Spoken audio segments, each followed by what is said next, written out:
What if the weakest hunter suddenly became the strongest? This is the story of Sung Jin Woo, the man who defied death itself. A group of hunters entered what seemed like a normal dungeon, but they had no idea they had just walked into a nightmare.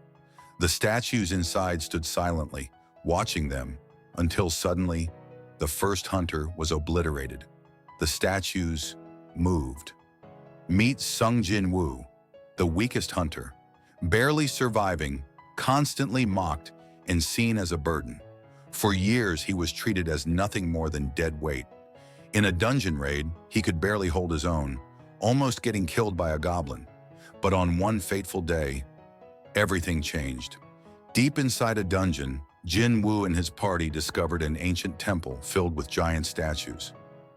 The hunters stood frozen as one of them stepped forward, only to be mercilessly annihilated. Panic spread as the statues came to life, slaughtering the hunters one by one. Amidst the chaos, Jin Woo pushed Juhi to safety, risking his own life. But then, the final rule of the dungeon was revealed. Only a sacrifice would allow the survivors to escape. Without hesitation, Jin Woo chose to stay behind. He should have been dead. Instead, he woke up with a mysterious screen floating before his eyes. "You have become a player."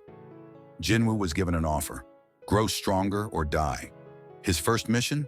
Brutal training, 100 push-ups, sit-ups, and squats, along with dungeon battles that pushed him to his limit.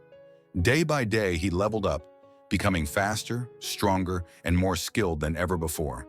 From struggling to survive, he became the predator, unlocking abilities like dagger mastery and overpowering dungeon bosses with ease. But his true test came when he and a group of hunters got trapped inside a red gate, a high-level dungeon with no way out.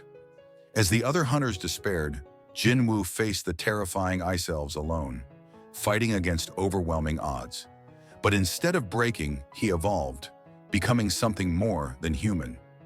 With each battle, his power grew. He defeated powerful enemies like Kang Taishik, and soon after awakened an ability unlike any other: the power to extract and command shadows. His first shadow soldier, Iron, marked the beginning of his unstoppable army. The world had no idea what was coming, but this was just the beginning. A powerful S-rank dungeon loomed over Jeju Island, a threat unlike any before. And Sung Jin Woo was preparing for the ultimate challenge. The rise of the Shadow Monarch had begun,